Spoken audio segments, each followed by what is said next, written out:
Бесінші сабақ санды және әріпті өрнектер. Өрнектерді ықшамдау. 61-ші есеп. Бізге әріптердің мәні берілген және сол бойынша өрнектердің мәнін табайық. Бірінші, b тең 8276. 10.000 азайтылған b.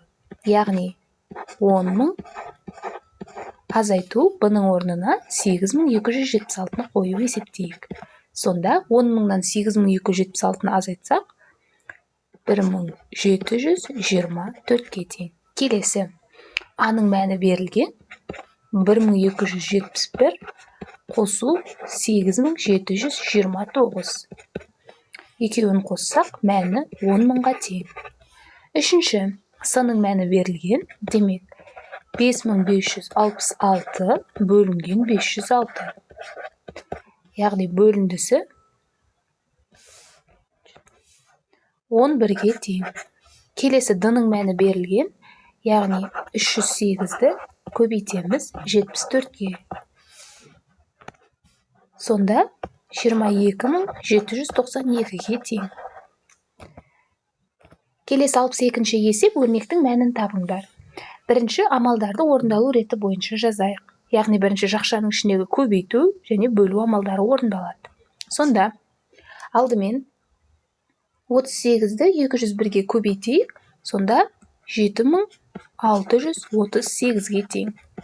Келесі 4242-ні 21-ге бөлсек, 202-ге тең.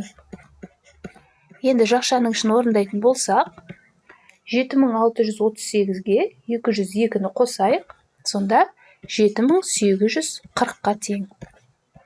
Және одан 7829-ды азайтамыз, сонда жауап 11-ге тең. Келесі жақшаның ішіндегі көбейту амалын орындайық. 514-ті 15-ге көбейтейік, сонда 7710-ға тең. Және оған 4498-ді қосамыз,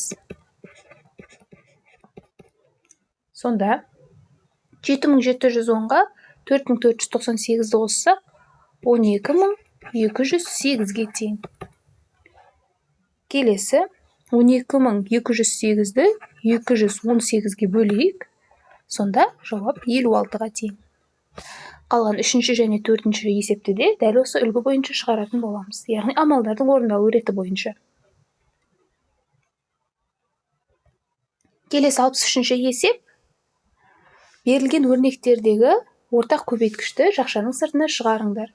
Яғни ортақ көбейткіш дегеніміз екі көбейтіндіде бар сан.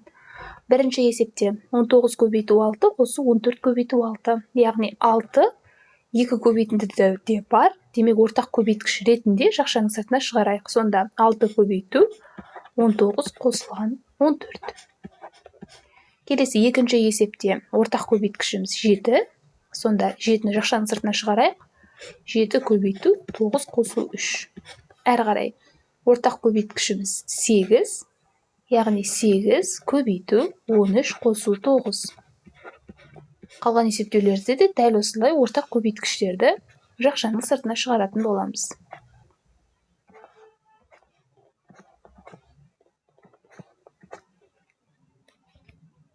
Келесі 64-ші есеп. Берілген көбейтінділерді айырым түрінде жазыңдар. Яғни біз керісінше жақшаны ашатын боламыз. Сонда жақшаның сыртындағы 9 санын жақшаның ішіндегі 2 санға жеке-жеке көбейтеміз. 9 көбейту 21, азайту 9 көбейту 8. Келесі 31 көбейту 5, азайту 31 көбейту 9. Қалған есептеулерді де дәл осылай орындайтын боламыз. Келесі 65-ші есеп. Республикамыздың аумағында омыртқалы жануарлардың алуан түрі бар. Берілген өрнектердің мәндерін есептеп, сендер олардың кейбіреулері туралы білетін боласыңдар.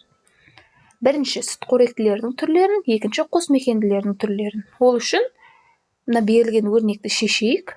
Яғни бірінші жақшаның ішіндегі көбейту амалын орындаймыз, екінші қосу, үшінші бөлу, төртінші азайту амалын орындаймыз. Алдымен 902-ні 56-ға көбейтейік. Сонда 50512-ге тең болады. Әрі қарай қалған сандарын жазып шығайық. Сонда 70.512-ге 9.488-ді қоссақ, 60 мыңға тең.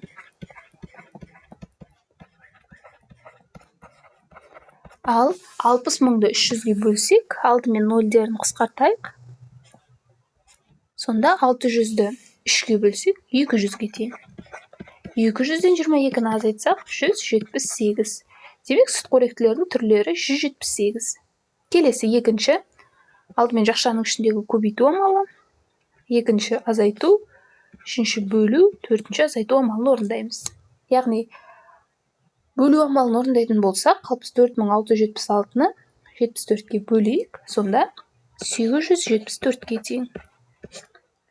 Жақшаның ішіндегі көбейту амалын орындасақ, 26-ны 201-ге көбейтейік. Сонда 5226-ға тең. Енді жақшаның ішіндегі азайту амалын орындасақ, 5226-дан 4364-ті азайтатын болсақ, 862-ге тең. 874-тен 862-ні азайтсақ, 12 шығады. Демек, қосмекенділердің түрлері 12. Келесі 66-шы есеп өрнекті ықшамдаңдар. Бірінші, 103х азайту жақшаның ішін орындайық. Яғни 44-ке 18-ді қоссақ, 62х-қа тең. 103-тен 62-ні азайтсақ, 41х шығады. Келесі, 276м азайту жақшаның ішін орындайтын болсақ, 172-ке 14-ті қоссақ, 186м-ге тең. Ал 276-дан 186-ны азайтсақ, 90м шығады. Келесі, 326х қосу 17-тен 14-ті азайтсақ, 3х-қа тең. Ал 326-ға 3-ті қоссақ, 329х шығады. Және қалған әріпті өрнектерді де дәл осылай ықшамдаймыз. 67-ші есеп. Х-тен 27 болғандағы берілген өрнектің мәнін есептеп, республикамыздың аумағында мекендейтін құстардың түрлерін білетін боласыңдар. Бірінші берілген өрнекті ықшамдайық. 302-ге 546-ны қоссақ, 848х-қа тең. Ал 848-ден 18-ді азайтсақ, 830 шығады. 848-ден 830-ды азайтсақ, 18х-қа тең. Сонда х-тың орнына 27-ні қояйық. Сонда 18 көбейту 27. 486-ға тең. Демек, біздегі құстардың түрі 486 түр. Келесі, 1000х қосу жақшаның ішін алдымен орындайық. 444-тен 399-ды азайтсақ, 45х-қа тең. Азайту 685-ке 353-ті қосайық. Сонда 1038-ге тең. Сонда 1000х-қа 45х-ті қоссақ, 1045х. Азайту 1038х. Сонда 1045-тен 1038-ді азайтсақ, 7х-қа тең. Х-тың орнына 7-ні қойсақ, 7 жердегі 7 49. Демек, бауырмен жорғалаушылардың 49 түрі бар. 68-ші есеп. Y-тен 25 болғанда және қалған есептеулердің мәні белгілі болғанда өрнектің мәнін анықтаңдар. Бірінші өрнекті ықшамдайық. Яғни, алдымен сан әріпті өрнектерді, одан кейін санды өрнектерді. 13y қосылған 24y қосу 244 азайту 67. Сонда 13-ке 24-ті қоссақ, 37y қосу. Одан кейін 244-тен азайтамыз 67-ні. Сонда 177-ге тең.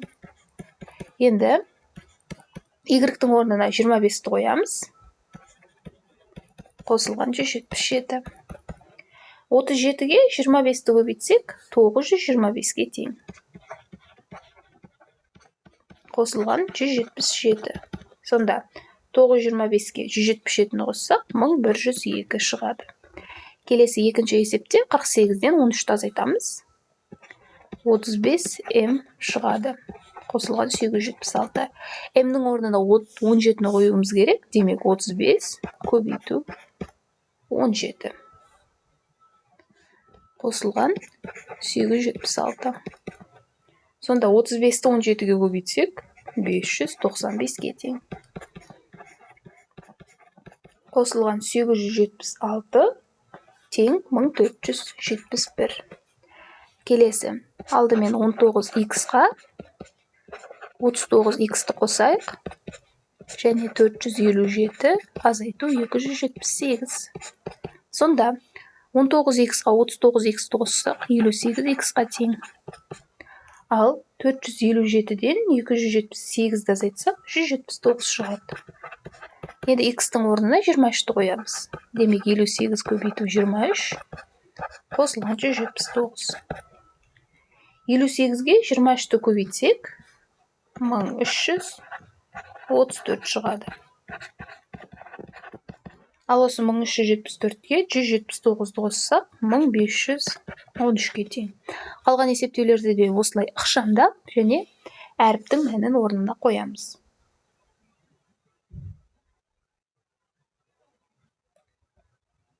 Келесі 69-шы есеп. Бизнестегі математика. Бірінші. Қараша айында автотұрақ аймағын жалдау 150 мың теңгені құрады. Осы айда автотұрақта А машине тұрған және оны жалдауға әрқайсысы күніне 200 теңгеден төлеген.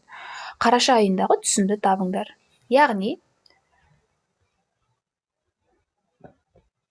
бірінші бізде А тең 30 деп алатын болсақ, демек, бірінші 30 машинені есептейік.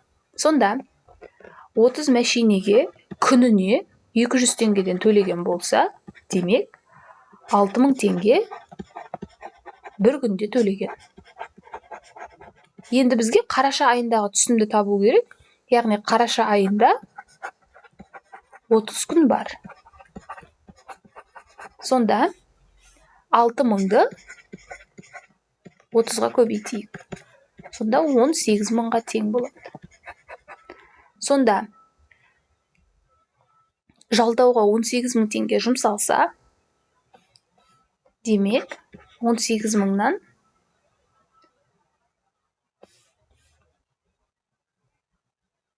180 мың. 180 мыңнан 150 мыңды азайтамыз.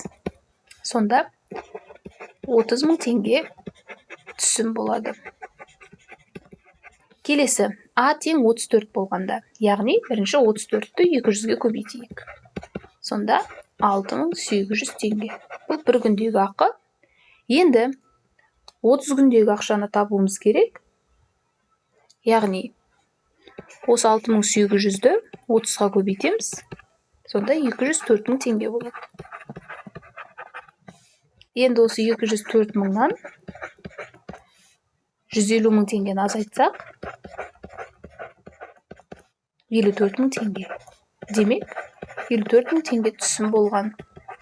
Енді 37 машинені есептесек, 37-ні алдымен 200-ге көбейтіп бір күндегі ақшаны тауып алайық. Сонда 37-ні 200-ге көбейтсек, 7400 теңге болады. Енді бір айдағыны табу үшін 7400-ді 30-ға көбейтеміз. Сонда 222 мың теңге болады. Енді осы 222 мыңнан 150 мыңды азайтайық. Сонда 72 мың теңге болады. Демек, 37 машинеден 72 мың теңге түсім болады. Келесі 70-ші есеп, кестені толтырыңдар. Яғни бізге S та M-нің мәні берілген, және осы әріпті өрнектің орнына мәнін қойып есептеуіміз керек. Яғни, бірінші есепте S-тің орнына 33, T-нің орнына 90, M-нің орнына 111-ді қоюымыз керек. 10-ды 33-ке көбейтсек 330-ға тең.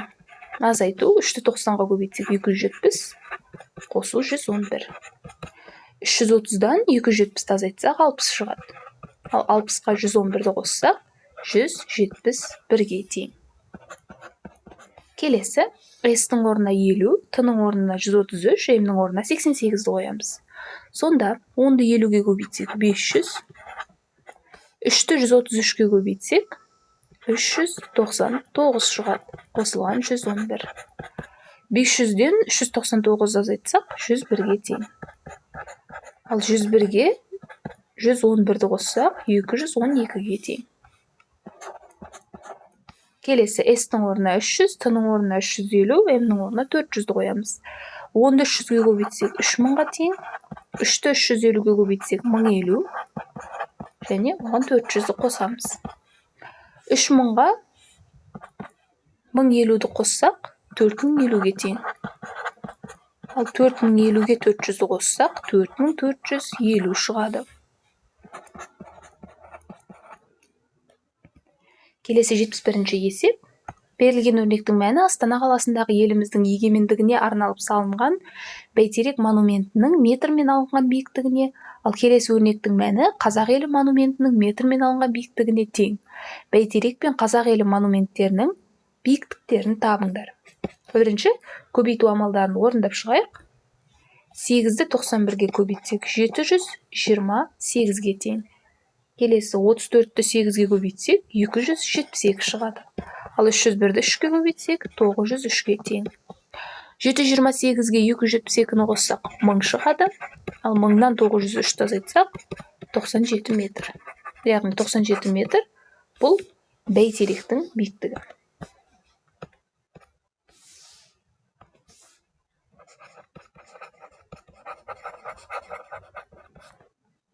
Келесі, алдымен 4-ге 25-ті көбейтейік. Сонда 100-ге тең. Келесі 100-ді 31-ге көбейтсек, 3100-ге тең. 3100-ден 3900-ді азайтсақ, 91 метр шығады. Демек, Қазақ елі монументінің биіктігі 91 метр. Келесі 72-ші есеп. 75 және 4 сандарының қосындысы 36 және А-ның бөліндісінің қосындысы.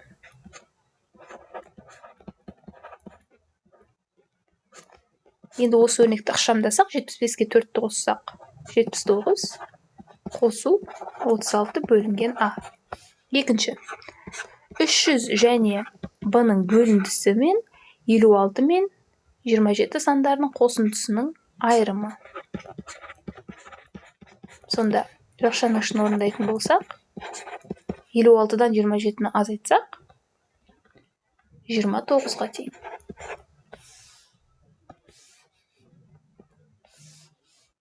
Яғни берілген өрнектерді мүмкіндігінше ықшамдадық. Келесі 73-ші есеп. Берілген өрнектің мәні 12-ге және 22-ге тең болатын етіп жақшаларды қойыңдар. Яғни бірінші бөлу амалына, екінші азайту амалына қойсақ, сонда 120-ны 24-ге бөлсек 5-ге тең, 29-ды 3-ге көбейтсек 87-ге тең, және азайтылған 80. 5-ге 87-ні қоссақ 92, ал 92-ден 80-ді алсақ 12. Демек, біз жақшаны мына түрде қойсақ, сонда 102-ге 120-ны 24-ге бөлсек 5.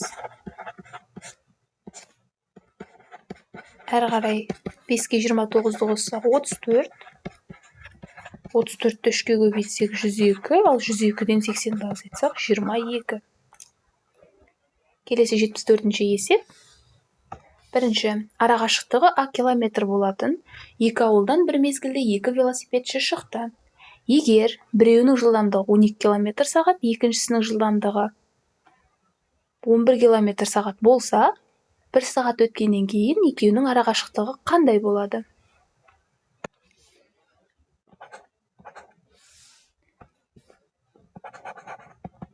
Демек, бірінші велосипедшінің жылдамдығын тауып алып, арақашықтығын ол үшін V1-ді Т-ға көбейтеміз. Яғни 12-ні 1-ге көбейтсек 12 километр. Келесі екінші велосипедшіні табу үшін V2-ні Т-ға көбейтеміз. Сонда 11-ді 1-ге көбейтсек 11 километр. Енді жалпы S-ті табу үшін S1-ге S2-ні қосамыз. Яғни 12-ге 11-ді қоссақ 23 километр. Демек, жауап арақашықтық 23 километр болады. Келесі. Бірінші күні дүкенге 300 килограмм, екінші күні бірінші күнге қарағанда А килограмм ұн артық әкелді, үшінші күні екінші күнге қарағанда 60 килограмм ұн кем әкелінді. Дүкенге 3 күнде барлығы неше килограмм ұн әкелінді? Яғни бірінші күні белгілі, енді екінші күнді табайық. Ол үшін А килограмм артық болса, демек 300 килограммға А-ны қосамыз. Енді үшінші күн. үшінші күн осы екінші күнге қарағанда 60 килограмм кем. Демек, бірінші екінші күннің салмағын жазып аламыз. 60 килограмм кем десе 60 азайтамыз. Сонда 300-ден 60 азайтсақ 240, қосу А килограмм болады.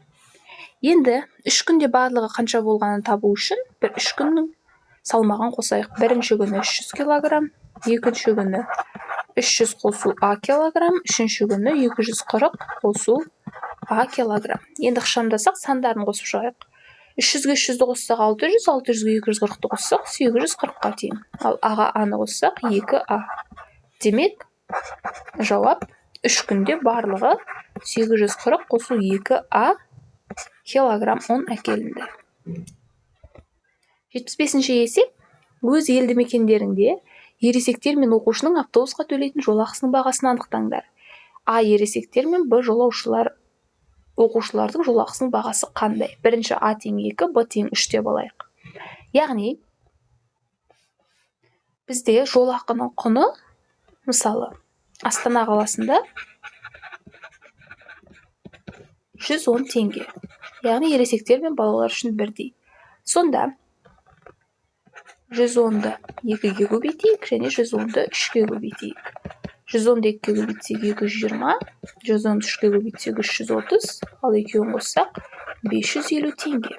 Енді А тең 3, Б тең 5 деп алсақ, сонда 110-ды 3-ге және 110-ды 5-ге көбейтейік. 110-ды 3-ге көбейтсек 330, 110-ды 5-ге көбейтсек 550.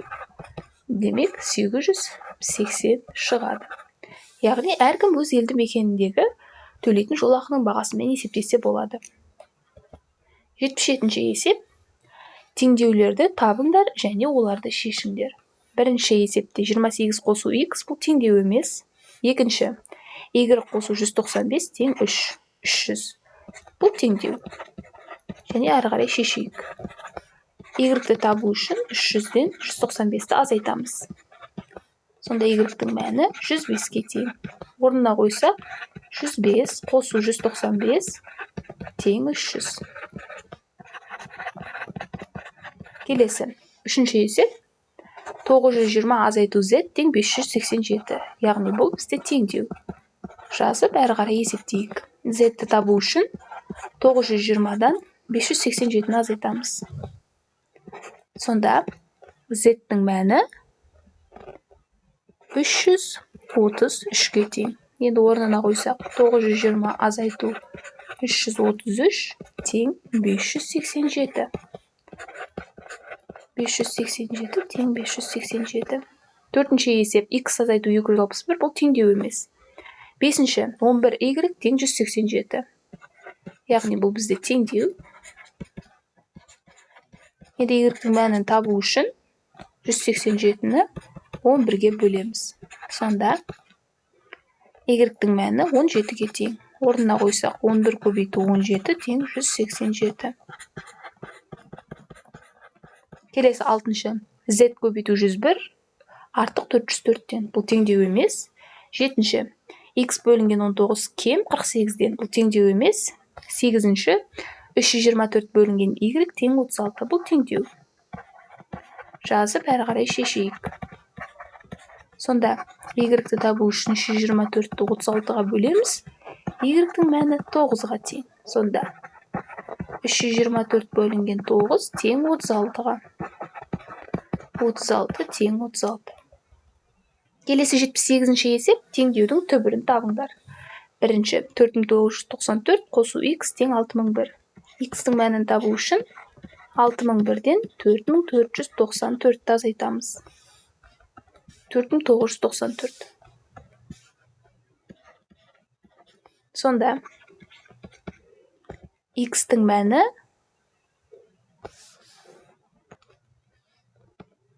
1007-ге тең. Орнына қойсақ, 4994 қосылған 1007 тең 6001-ге тең. Екінші теңдеуде X-тің мәнін табу үшін 3934-ге 2197-ні қосамыз. Сонда X-тің мәні 6131-ге тең. Орнына қойсақ, 6131 азайту 2197 тең 3934. Қалған теңдеулерді де дәл осылай түбірін табатын боламыз.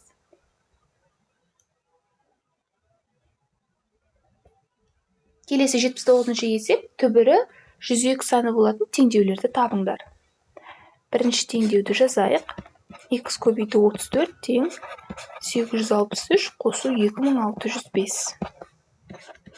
X көбейтілген 34 863-ке 2605-ті қосайық, сонда 3468-ге тең. Енді X-ті табу үшін осы 3468-ді 34-ке бөлеміз. Сонда X-тің мәні 102-ге тең. Демек, теңдеудің түбірі 102. Екінші. 2134 қосу X тең 2982 азайту 746. 2134 қосылған X 2982-ден азайтамыз 746-ны. Сонда 2236 шығады. Енді X-ті табу үшін 2236-дан азайтамыз 2134-ті. Сонда X-тің мәні 102. Келесі үшінші. 884 азайту 7 көбейтілген X тең 714. 7 көбейтілген X тең 884 азайтылған 714. 7 көбейтілген X тең 884-тен 714 азайтса 170-ге тең. Енді X-ті табу үшін 170-ті 7-ге бөлеміз. Сонда X-тің мәні 24 және 2 қалдықпен шығады. Келесі төртінші теңдеу 3876 бөлінген X тең 38. X-тің мәнін табу үшін 3876-ны бөлеміз 38-ге. Сонда X-тің мәні 102-ге тең. Демек, үшінші теңдеуден басқа барлық теңдеудің түбірі 102 болады. Есептеулер аяқталды. Егер есептер ұнаса, арнамызға тіркеліп лайк басуды ұмытпаңыздар. Назарларыңызға рахмет.